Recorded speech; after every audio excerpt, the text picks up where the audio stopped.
Welcome to the Weddingpodcast, where wedding wisdom meets street smarts. We're dishing out all the tips, tricks, and wedding goss to take your wedding to the next level. Time to ditch the formalities and get this party started.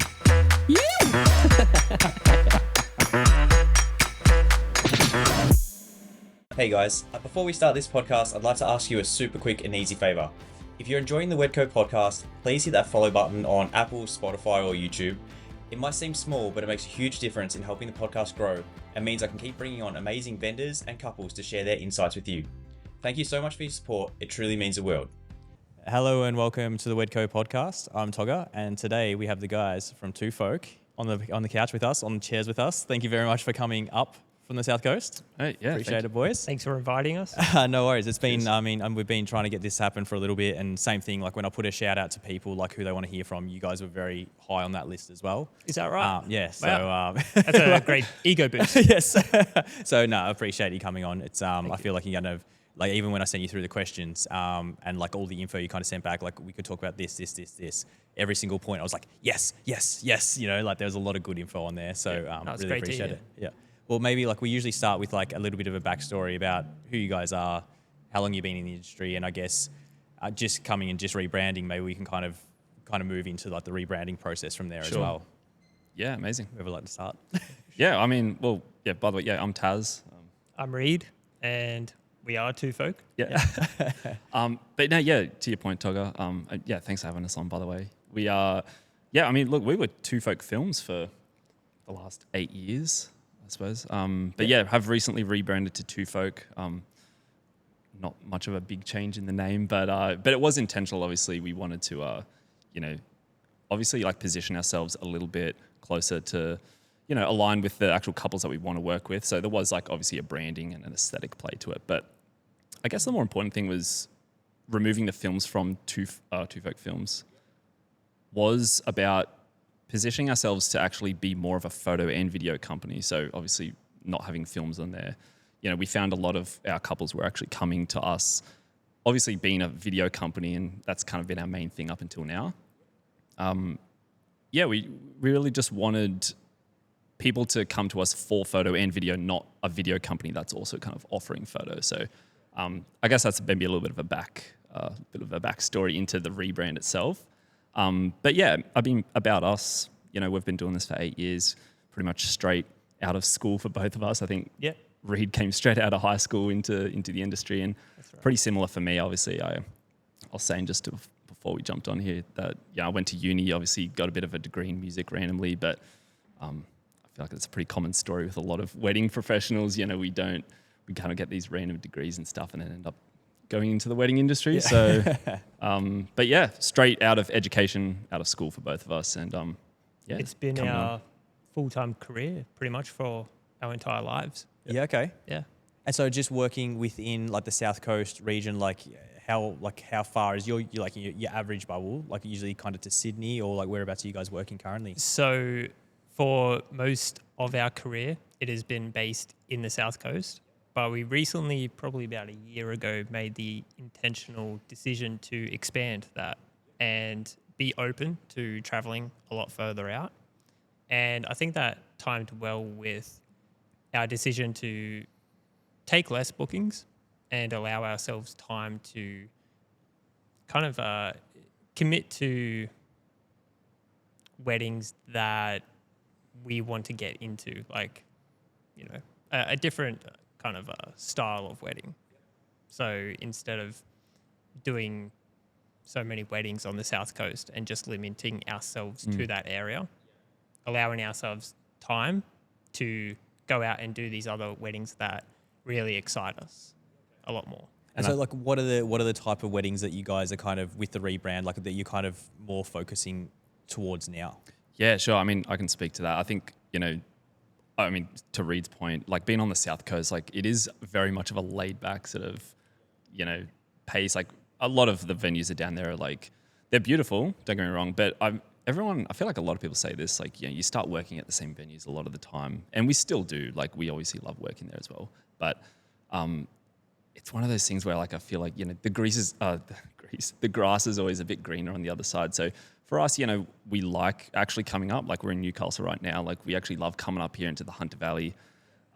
I mean, I feel like you speak to a lot of the Hunter Valley people and they're like, oh, I want to get down to the South Coast. So That's right. it's always the reverse, but we always like expanding out. And I mean, even just down to the couples that we like working with, we are trying to, move into a bit more of an elevated space now. Taking couples who, do put a little bit more kind of energy and a little bit more thought into the styling and obviously like, the dress code and kind of the things that they are doing to kind of mix up their day a bit and not fall so much into the tradition. I guess like a typical wedding day where they'll just copy what their friend's done. So we really like working with couples that are putting that unique and creative style. Yeah. And do you find like these elevated kind of couples and weddings that you're working with, are they then having a bit more of an elevated, like they're coming to you with more ideas of what they actually want with their film as well, rather than we just want, we want pretty photos and video versus this is what we're looking for? I think yes and no. Like obviously a lot of couples do come to us for both photo and video, in love with our style. And I mean, that's ultimately what you want, right? Is you want couples coming to you like being, look, if you gave me that film that I can see on your website, but for our wedding, like we'd be 100% happy. But yeah, on the flip side to your point, Toga, I think, people definitely are having a lot more intention, and as an extension of that, they're having these ideas and they can kind of envision what their day is going to look like, using one of our films or having, photography done by us as well. So I think a lot of people do have those requests and they have those ideas in mind.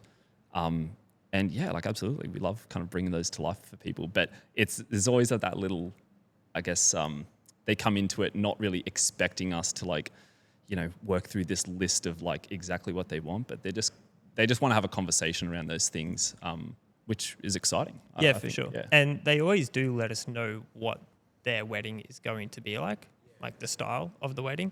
And fortunately for us, for probably the past year, a lot of those inquiries have had the style that we've been wanting to get into, which is really positive. It's a great thing for us to see absolutely. that change. And also, if they do have any requests on a particular way they want their deliverables, if it's within reason, we're more than willing to accommodate for that. It's not like our style is we have to do it this way. We're totally open to, be willing to accommodate for their own creative flair. Yeah. I just find like as I've kind of gone up in the price realm, like earlier you'd ask people like, well, what do you like? Like, what do you actually like about our films? And they're like, oh, we just like them. I'm like, okay, cool. So for your wedding, like, do you want parts of your ceremony speeches in the video, or do you just like where it's 2 songs and you just want to do that? And they're like, they hadn't even thought about that. They just like, they like the video, but I don't even know why. Whereas I feel like as you kind of get into these higher end kind of couples, they actually do understand what they're looking for. They have put a lot of thought into it and kind of just those little nuances. And then like, they actually understand the craft that you're doing as well and kind of have a little bit more input that way. Yeah. But like, do you want to talk a bit, like before we brush over like the rebranding, do you want to talk a little bit like why the rebranding? Yeah, I mean, I guess similar to the point earlier, really like the primary thing that we wanted to do with the rebrand was move away from just being a video company and like in the client's eyes, be an equal photo and video company. So, I mean, the clear option for that was to remove films from Two Folk. We were obviously like dabbling in the idea of adding something else like Two Folk Weddings or, Two Folk Co or something. But I mean, so just personally around that, we just decided just to go with Two Folk, keep it simple. But yeah, I mean, the main point was to just, go more into a photo and video company. Because, to be completely honest, we did find a lot of couples who were coming to us for video. And it's like, I mean, as far as our website and our socials are concerned, like we have been offering photo for quite a while now. But with Two Folk Films being our name, there's always going to be that little bit of a, I guess, people are going to come into the inquiry phase with that thing in the back of their mind and be like, oh, well, like these guys are Two Folk Films. And they just do films. Yeah, they just do video. Like, do you offer photo? Is that like an add-on? So like we didn't want photo to be an add-on. Yeah. We wanted it to be a very important and equal part of what we do. Yeah. And even in the booking process, like you don't want them to come, like typically in the past, like video has been after photo. you don't want that someone's come to you for your films and you're like, oh no, we do photo, and like, oh, we've already booked photo, and you're like, Of course, yes. That's exactly what we have experienced too. And also just to make it an easier kind of sell for us, there are two of us. And it does make sense for one of us to do photo, which is myself, and one of us to be the lead videographer, which is Taz. Previously, for the past 7-8 years, it's always been us two at weddings doing video. There was a period of time when we were solo shooting weddings for about a year to 2 years. Yeah. And we did kind of feel like there was a compromise in the quality that we were doing during that period. Now, for the past 2 years, we've switched back to being two videographers at every wedding that we do. And we've seen that increase of quality come back. Now, with the rebrand and myself being the lead photographer and Taz being the lead videographer, it's much easier to find an assistant videographer than it is for us two to continue doing video and then find a lead photographer who especially isn't part owners of the business. So they will never have that full commitment to the business like we will. So that made the transition make a lot more sense. Yeah. And actually just on that as well, because it would be interesting, that was actually a good point as well. It'd be cool to come back to the whole like two videographer thing as well. But I think to your point, Toga, I think you said something about, like people, the market as a whole, right? Like coming to photography first. And then like, I don't know what it is about the industry. I mean, I think clients, typically value photography maybe more than video, even if it's just a psychological aspect, but I mean, we're talking like really real for a minute. Like I feel like in general, maybe photographers can even sometimes charge a lot more than video, which is crazy. For all the videographers listening, like, you know what I'm talking about. There's about 3 points there. Photography has been around for so much longer. So it is way more highly valued, which means clients are way more willing to represent that value with a monetary value. So they're willing to spend more money on photography than videography, simply because videography is way more new. And I think one of us was just wanting to say that videography is about twice as much work involved. And we often don't feel compensated especially when comparing to what photographers are able to charge. Okay, so now taking over the lead photography part. Yeah. Like, I mean, you guys there's a difference. There's a difference between good videographers and base level. Base level will kind of stand back and let the photographer direct everything, and they'll get what they get. Whereas, like, I find that people who are really good at it, they will do that for most of the day, but I really need this shot. So I'm going to jump in, I'm going to direct this because I need this. Yeah. So did you find, like, because you've already got this directing experience on the video side of things, stepping into the photo role was a lot easier? It was a lot more easier. And also, we're in a very unique position being brothers. We have what some people might call telepathy. Almost.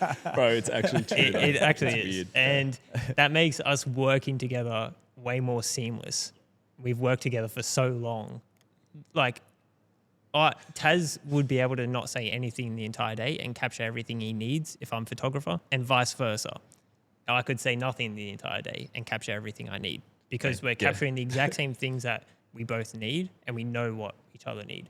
So hopefully we are saying something during the day. But no, I mean, Reid's spot on. Like, and even for like the parts where obviously we can't talk, like during a ceremony or like the speeches, like, and I need to change angle. You'd be familiar with this as well, Toga. Like, you just kind of like give Reid like a little eyebrow or like a like a few little hand signals. I mean, like it's weird, but we do have obviously that. I mean, just being brothers, like you're always going to have that. I guess that bit more of a connection and just kind of knowing exactly like how you don't have to be worried about offending each other. Like, so it's always we've always enjoyed having a family business in general. So a lot of people always ask us like, is there, like, how do you find working with your brother? Like, do you guys fight heaps? It's like, bro, it's like literally the opposite. I don't know. Maybe other people differ from that, but yeah, we've always had a really great experience. Yeah. So you've gone away and you've done how you kind of, you said you just had a one photographer, one videographer for a while. And I feel the same as you, where you can get away with it, especially if you both did video beforehand, because you're like, cool, we're going to set up the tripods together. You do audio, I'll do tripods, and you kind of understand what each person's doing. And even the same, like they'll walk, the bride will walk down the ceremony, and then video will kind of like lock off, and then you're like, go make sure that's in focus. Then like you make sure it's in focus, you're good.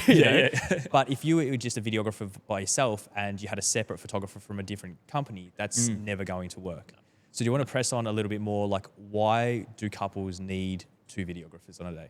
Yeah, no, great question. I mean, yeah, look, again, just to recap, so we obviously came into the business being brothers. We were always two videographers at each wedding. More just, I mean, especially in the early days, it's always just reassuring having someone there you can bounce off and, you're kind of in it together, right? We then, maybe like 3 to 4 years in, we reached a period where, to be completely honest, like we really just wanted to go for volume, and we started, trying to take as many bookings as we can. And we did, obviously, like through even like pre-COVID into like maybe the end of COVID is when we realized that doing the solo shooting was not a great idea. So yeah, for maybe like a year or two, we started offering solo shooter packages. We could even like double book dates. Like me and Reid would go, like we had 2 separate sets of gear, would go off and do our own weddings. That was very taxing for one point. But yeah, the second point is it's being one videographer on the day only really lets you allow, like you can only capture the essential stuff, if you know what I mean. So again, I think you mentioned before, like just being able to set up for the ceremony. Like if you had 2 people there, one can be setting up, getting all the safe stuff ready, audio, all that. While the other person could be like actually shooting like guests arriving and like, or just those nice kind of candid moments that obviously like the couple are going to love those shots, but you have to prioritize obviously making sure that you're ready for the ceremony and speeches and like those kind of key formalities. So that was the struggle with having one videographer.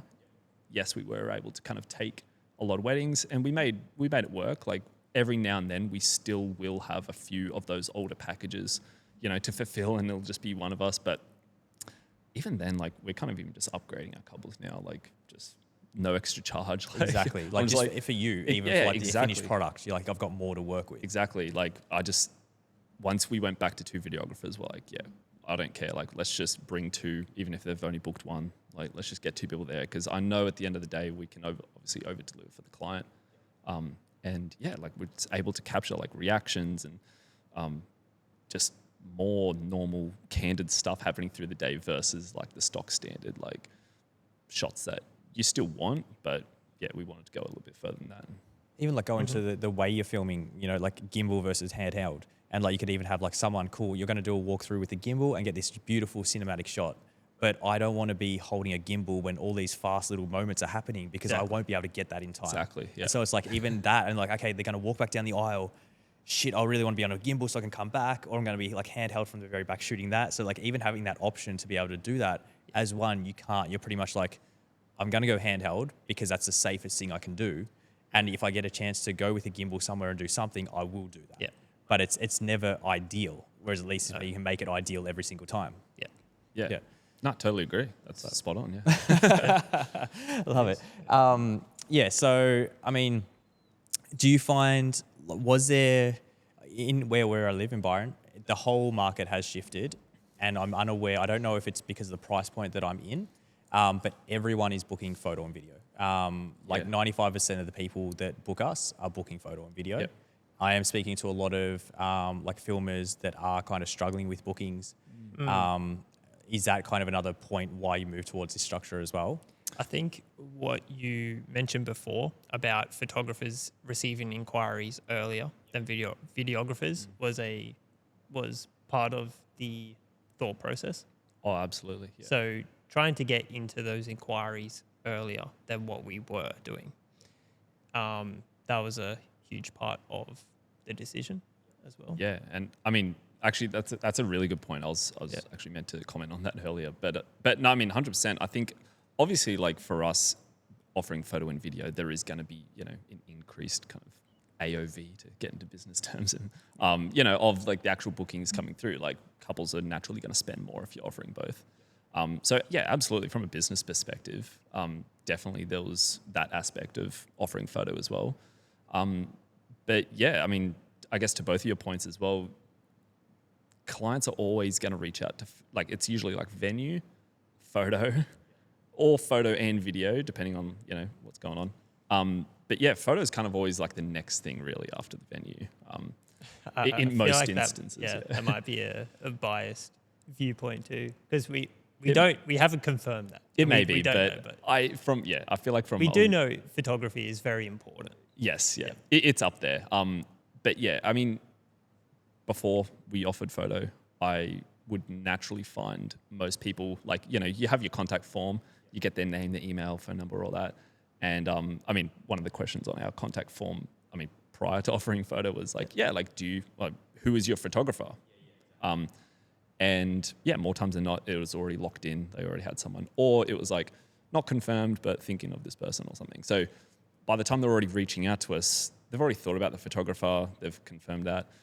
Again, there may be some bias in that. Maybe just we weren't, showing up early enough or something like that. But I think just the market naturally kind of wants to, look for a photographer and then maybe closely second a videographer. But the last thing you said, was this surge, right, of like couples coming in looking specifically for photo video companies, which it's the same thing on the South Coast. It's actually nuts. Like the amount of couples coming through now who are only looking for videography through us is it's maybe like 10% or something. For sure. It's very small. I think they're also looking for a high quality photo and video team. They are also looking for individual businesses, but I feel like there's a shift with clients looking for a team that do both and at a high standard. And I mean, there aren't too many videographers just in general in our area. There's a few, but not too many. There's a lot of photographers. And then even less so than that, not many photo and video. Yeah. And I think that's the thing, isn't it? I was a very big thing of like, well, I think the high end, there'll always still be a photographer and there'll still be a videographer, because I feel like to get the very best, they need to focus on those areas specifically. But definitely over the last kind of year or two, I feel like the photo video teams are elevating. I'll go from like coming from the photo and video point of view. Like if you do photo and then you start offering video, you can pretty much start charging the same for video as your photo, because people, they know what you do for photo and they just assume the video is going to be on par with that price point. Yep. But then a lot of photographers will go into videographer and they shoot on video the same they do as photo. So they're kind of just like holding a camera here and everything's static and they're just doing this. And you can kind of tell the difference between someone who actually studied film and video versus someone who was a photographer and then he's just doing this to make money on the side. Yeah. And I feel like with you guys, like coming from the video side of things over to photo, you've already got a massive leg up that you know how to actually film. We do. And I feel like that's one of our greatest advantages. Yeah, that's actually such a great point. I think Reid mentioned earlier, like even just down to the after the wedding, right? Like the whole video post-production side of things, like there's just so much that goes into it, not to mention even just the day itself, right? Like, I mean, yeah, there are definitely videographers out there who maybe a little bit more documentary approach, like kind of locked off shots, stuff like that. That's very much not our style. I like to kind of get right up in the action, maybe shoot a little bit wider, kind of be obviously very involved and almost like to the point where sometimes even like just queuing guests to kind of like interact and like, really like feel the energy and the love, I guess. I think, sorry, I just lost my train of thought. At specific points, I just want to make clear we won't be intrusive at all during important parts. During During the ceremony, you're up in there. Yeah, exactly. I Ju- know. just to- Everyone understands. during important and sensitive parts, we're very much we kind of take on a documentary style during those parts, and then when it's the fun times, yeah. Oh, And no, we're that's a great energetic, point. Yeah, yeah. There are a few different styles, I guess, that people can have. There's, Yeah. like you said, there is the fun, a lot of camera movement Yeah. up in your grill kind of thing, or there is like the kind of more slow, I guess, like slower, more like beautiful and timeless kind Yes. of films. Where do you kind of sit within that, like little niches? The first option, yeah, not so much. I think when we started, we were the second option, trying to go for very cinematic shots and a lot of intention and thought put into every shot, which isn't that practical, to be honest. I don't feel a like. bit restrictive. And also, I feel like just our style, just what we would like our wedding films to be, what is just not that. So, and I feel like in this industry, you should just be true to yourself and the style that you like, and just committing to that, and that way you're going to produce the best work you can. And was there like a point where you kind of changed your styles, or was it just kind of couples were looking for like more towards the style you're at now, and you kind of just slowly kind of shifted towards that? I think it was a natural progression, one Yeah. that we didn't know was taking place. Yep. Yeah. Yeah. Okay. Yeah. And so, like, what does obviously you're kind of talking about trying to move more into, say, the higher end market. Obviously, I'm in an area where there isn't that many high end weddings.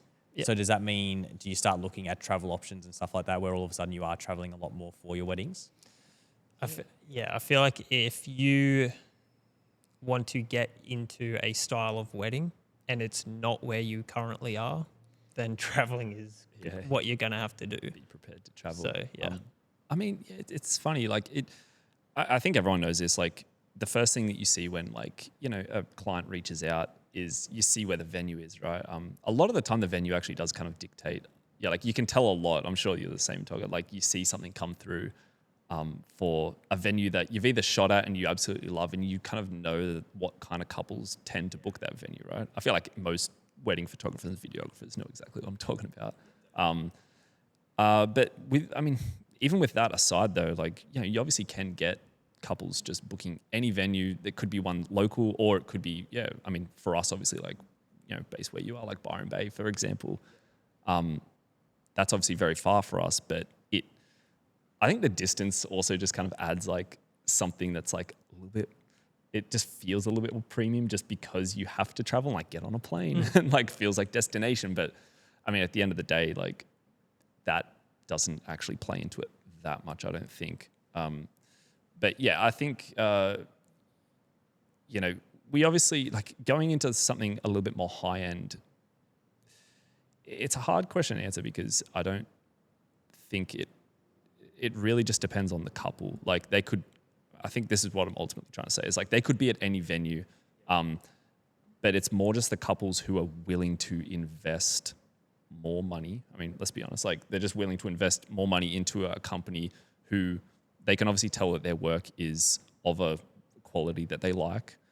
They are, you know, for us at least, like we're asking a lot of questions to our clients. I mean, back to your point earlier, that, you know, we really want to get to know what the couple want out of their photos and videos. We want to know, you know, like, are they after something a little bit more, you know, fun and fast paced, or after something a little bit more timeless and a bit more classic, a little bit more documentary. So even though we have a style, we always like to accommodate that, but it's more just about coming to a company. I mean, we like to think of ourselves as one of those companies that, you know, has a little bit more, they put a little bit more effort into understanding what the client actually wants versus just having a cookie cutter approach and maybe just outsourcing the edits to someone else. Sure. Let's talk about that while you talk about that. Yes. One of my big selling points is, okay, so a Hollywood film, whoever's filming it obviously isn't going to color it, obviously isn't going to edit it, isn't going to master it. Like, why would you want someone who is going to film your day? Why are you sold that they have to edit it, they have to do everything? So my point is that I have a team and they do it because they're way better at editing than me, way better at doing color than me, and so I trust them to do that. Why am I wrong? I don't think you're wrong. Do you guys do everything in-house editing-wise? So yes and no. We do edit. We do edit some in house. Others we do have similar to you probably a dedicated editor that we do have. Like we send that to them. I think I mean that's actually a great question because I think it is less to do about whether you quote unquote outsource editing or not because I mean you may have an editor who's like 10 times as better editing than he sends you me are. back the films. I'm like, dude, I couldn't have done that. Yeah, 100%. Like in that case, like outsourcing is a lot more beneficial for the client versus you trying to muck around with it and you're trying to do admin and you're trying to juggle everything else. So, I'll concede that. Like, absolutely, it's not so much about the outsourcing aspect. It's more about, are they outsourcing it because they don't care? Or are you outsourcing it because you care about the client and you know that your editor is actually like dialed in and knows exactly what you want? And I mean, at the end of the day, that's what they're spending all of their time on.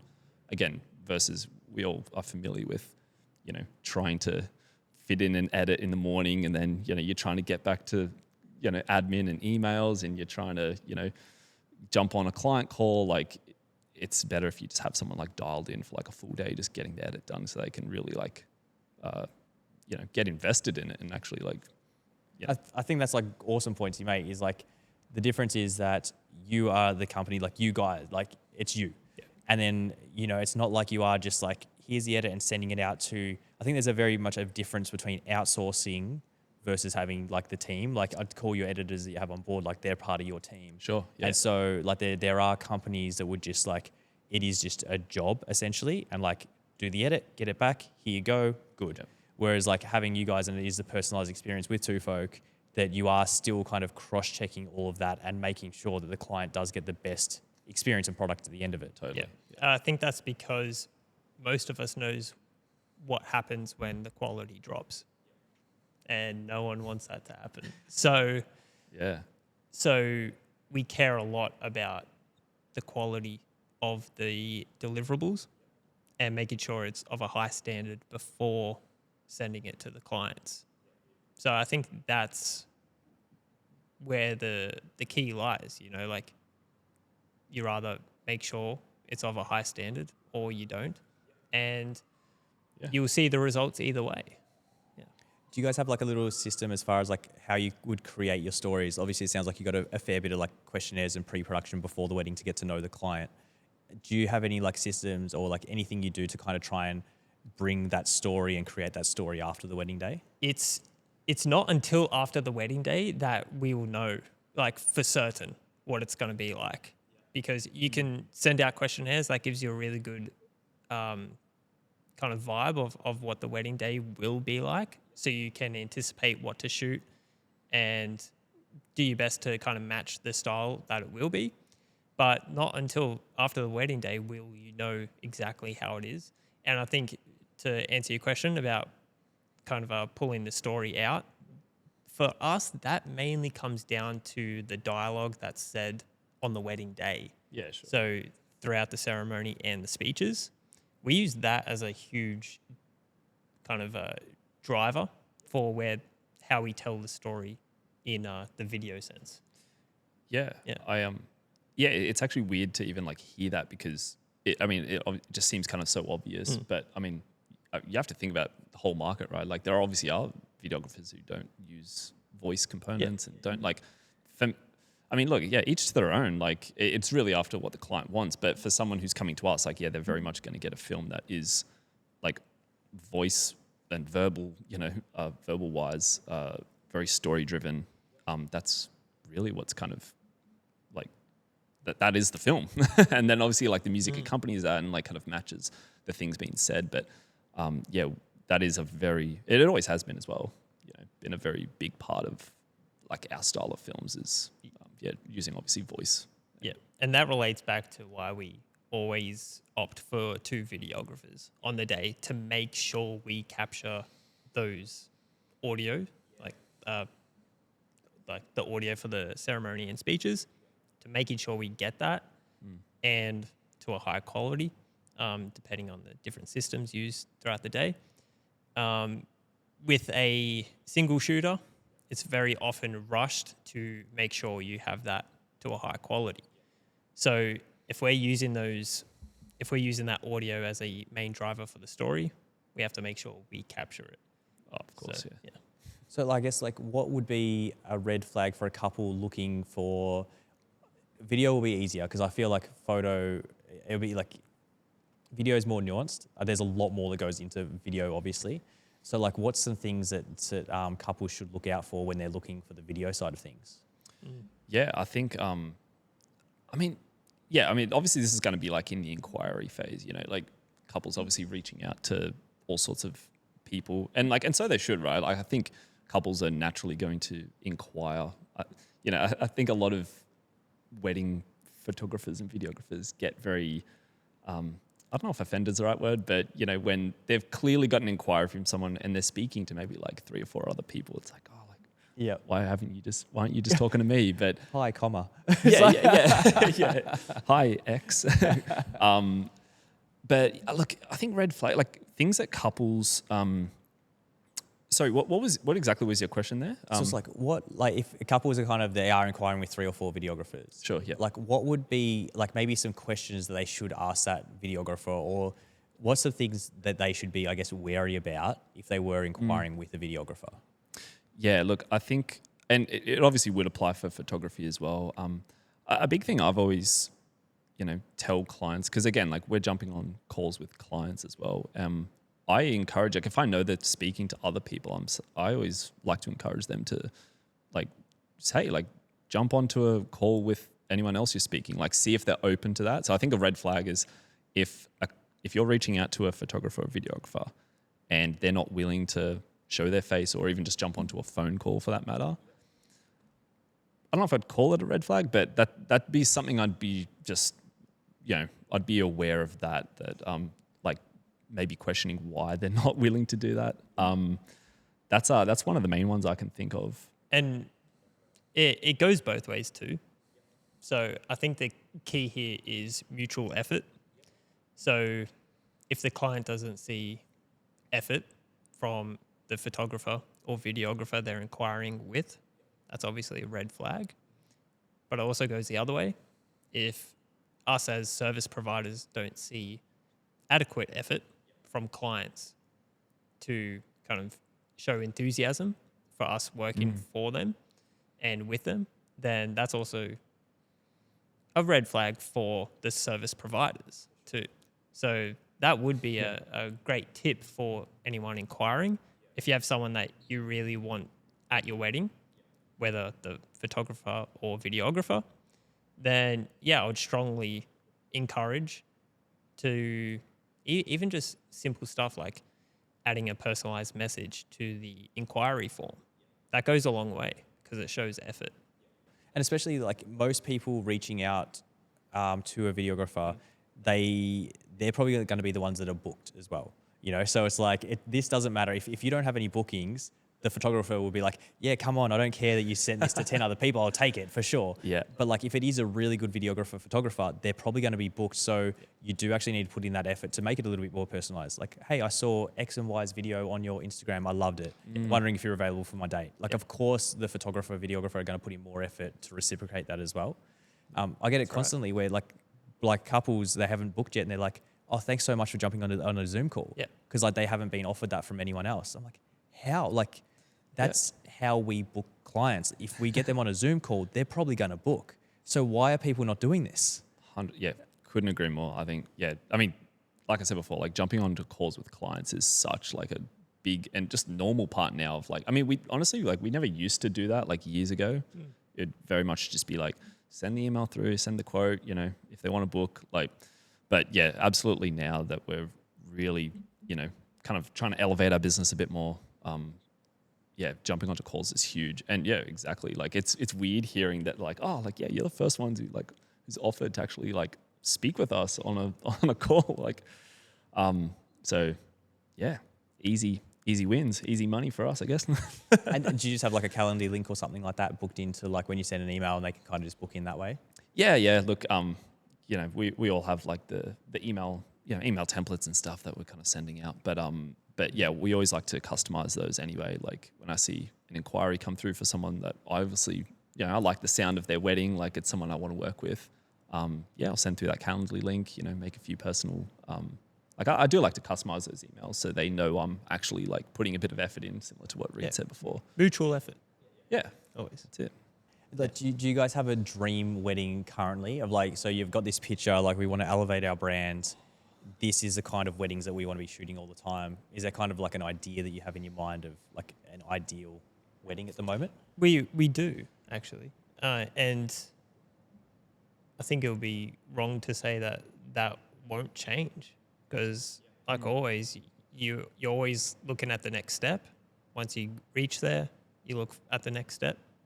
So for us, currently, we do have a style of wedding that we feel like we could do a great job at.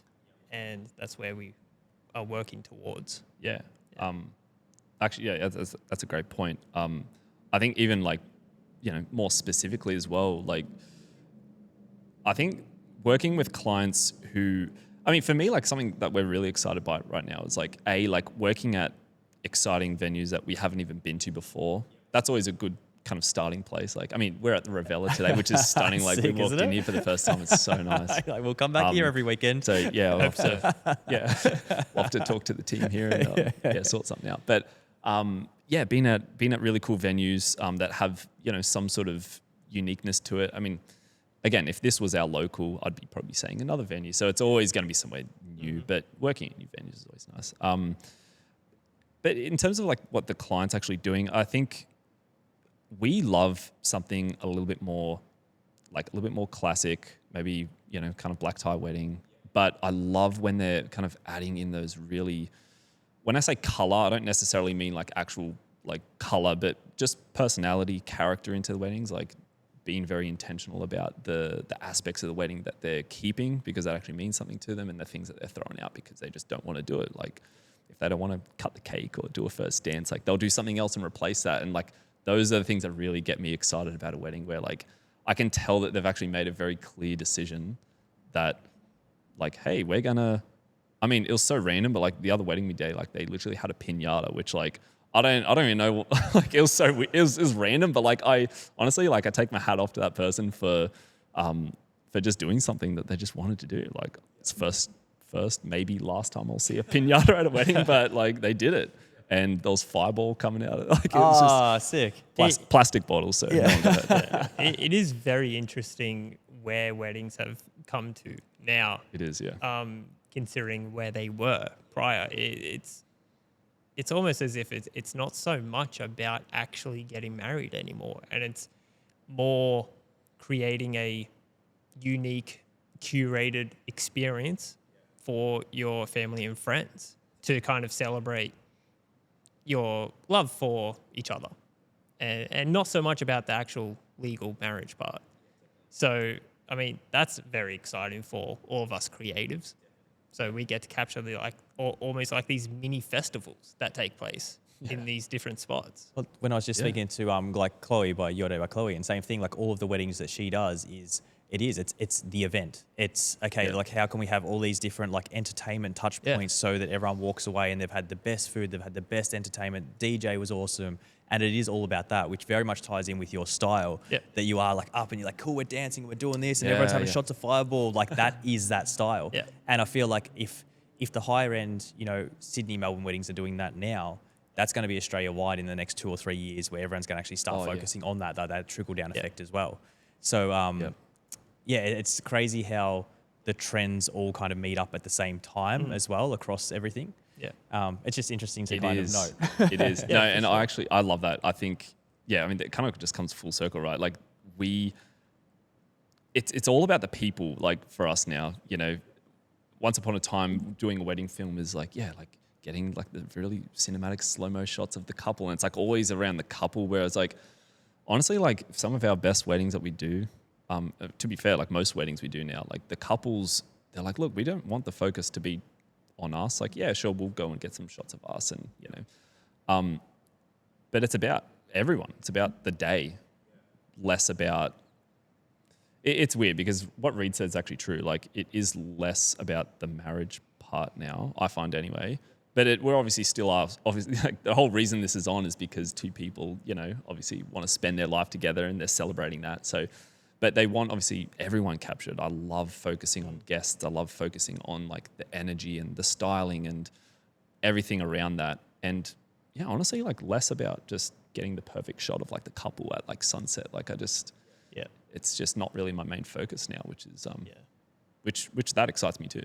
And when you consider that it's more about creating this mini event for your friends and family, it really helps justify the price involved in weddings, because you often hear people kind of complaining about the price of weddings, but it's not so much a wedding anymore. It's way more than a wedding. And so these high price points, even six-figure price points for weddings, like almost, it really does help justify the price, because you're hiring venues, you're hiring catering, hiring styling, people to capture the event, and so You're putting on a full day event for 100 people. Yeah. Like that's going to come at a cost. Yeah. So it is, it's and it's good that it is kind of, I guess, shifting in those directions as well. It just ties in with everything else. I think we've nearly been going for an hour. Oh, is that right? Wow. So maybe where do you see, I mean, you're kind of shifting the brand a little bit. Is there any other kind of directions you want to move with Two Folk now with the rebranding done? I mean, really, like it's been a long time coming. Like it's been in kind of the idea at least has been in the works for a while about like positioning ourselves more for photo and video. I think I said before, we've been offering photo for a while. But yeah, now that the rebrand's actually done, it's just like we're just doubling down on that. Like, I mean, I guess for this year, we're really just focusing on like increasing our photo portfolio. Like, we're very happy with where our videos are at currently. We have been making some creative sort of shifts in the video stuff over the last few years, but I'm like really happy with like how we're dialed in for that. Mm-hmm.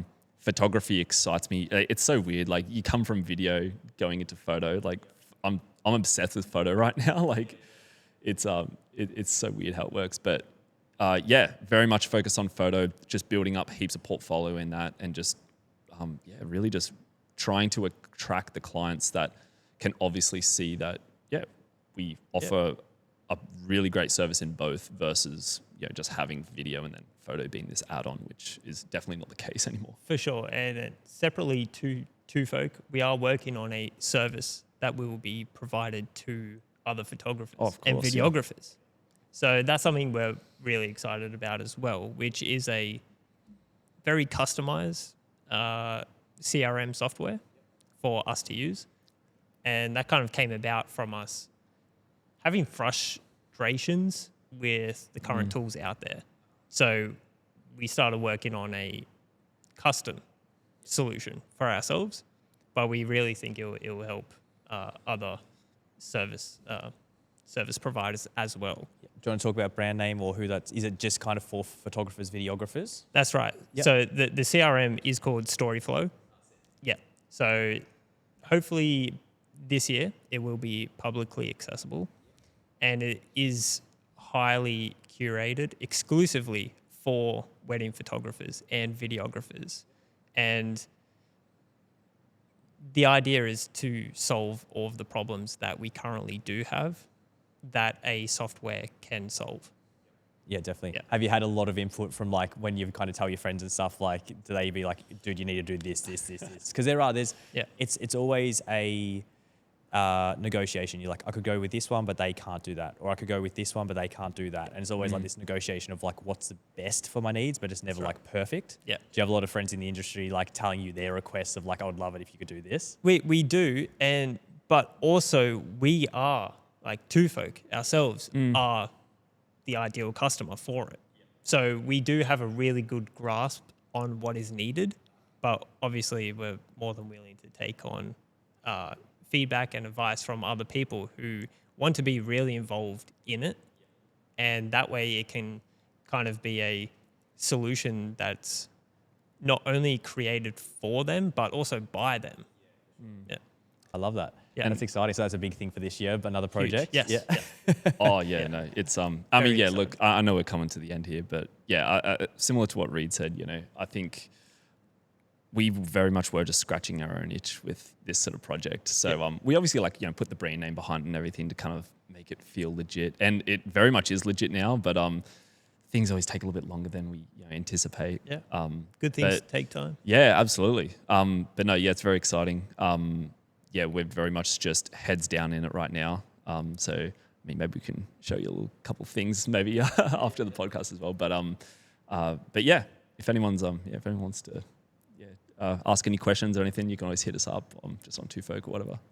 Yeah, we're always really happy just to chat to people. We've obviously chat with a lot of peers in the industry, just about similar to your point, Toga, like about their ideas and what they would like to see in a software as well. But yeah, very much just focused on building it for ourselves currently, and then you'll definitely hear some more about it once it's ready. So I love that. I'll talk one more on Two Folk real quick, just Yeah. because how you kind of want to move towards a certain kind of wedding. Are you guys working on styled shoots or anything like that to try and create the content, or is it just that you're getting the right weddings at the right venues that's enough to create the content that you need for this shift? Good question. yeah, no, that's a great question. Honestly, we don't do too many styled shoots. We did like one or two over the last 6 months or so. But yeah, it's so funny because you kind of have to start somewhere, and offering photo for the first time, it is very much just like starting a whole new business again, because a whole new service requires a whole new portfolio, and people will obviously want to see examples of stuff you've done. So like I said, we've been doing it already for 2 years. So it has just been a very slow kind of build-up process. Obviously adjusting the pricing as you kind of get a little bit more experience, a bit more portfolio. But most of our bookings for 2025 are photo and video. So this is kind of our year. Like we're super keen. Like we've got a lot of like really amazing clients coming up. So this is the year that we're really just gonna we're gonna kill it for photo and video. So yeah, I'm excited. Because there's only a few. There's going to be, I keep saying, there's going to be a few companies that do really, really well. Yeah. And there's going to be a lot that really struggle. So it's nice to know, like with the smiles on your faces already, like it's going to be a good year. Yeah, but you've worked your asses off to get to this point. Like it's not just magic that it happened. Oh, absolutely. Yeah. So it is nice to hear other people in the same position that are like 2025. Like, I think so many people say like, yeah, this is the year. But like, the proof is in the numbers this year. Like we're working with a lot of great clients that are our ideal sort of weddings.